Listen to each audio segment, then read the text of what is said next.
السلام علیکم ناظرین، میں ہوں کامران خان اور آپ دیکھ رہے ہیں شو نیوز۔ آپ کو بتاتے چلیں کہ حکومت پنجاب جو ہے وہ ڈٹ گئی ہے کہ ملتان کا جلسہ نہیں کرنے دیا جائے گا۔ بے شمار جو اس وقت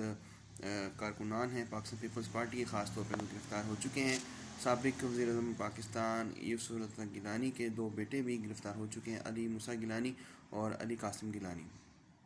اس حوالے سے گورنمنٹ آف پاکستان جو ہے اس کا موقف واضح ہے کہ کرونا SOPs جو ہے اس کی خلاف ورزیاں ہو رہی ہیں اور کرونا بہت زیادہ پھیل رہا ہے، جس کی وجہ سے یہ جلسہ نہیں کرنے دیا جائے گا۔ حکومت پنجاب نے اس وقت جو ہے سخت پولیس ایکشن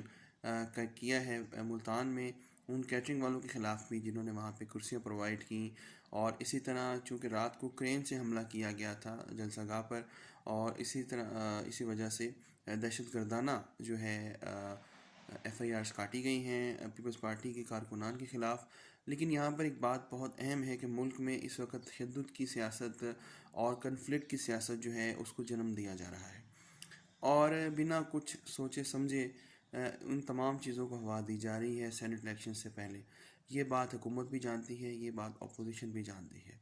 کیونکہ گلگت بلتستان میں اپوزیشن جو ہے وہ اکٹھے مل کر الیکشن لڑنے میں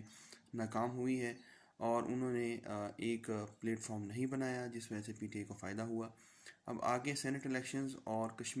آزاد کشمیر کی لیجسلیٹو اسمبلی کے لیے بھی PTI بھرپور تیاری کر رہی ہے۔ PTI جہاں پہ جو غلطی کر رہی ہے کہ اگر وہ ان کو سنپ کرتی ہے، اگر وہ ان کو روکتی ہے، اگر بزور طاقت ان کارکنان کو روکنے کی کاوش کرتی ہے، تو بہت ہی گہرا نقصان ہو سکتا ہے حکومت کو آنے والے دنوں میں، کیونکہ اسٹیبلشمنٹ کے ساتھ رابطے تو سب لوگوں کے ہوتے ہیں، اور عوامی رائے اگر بہت زیادہ خلاف ہو گئی پاکستان تحریک انصاف کے، تو پاکستان تحریک انصاف کو سنبھلنا مشکل ہو جائے گا آنے والے دنوں۔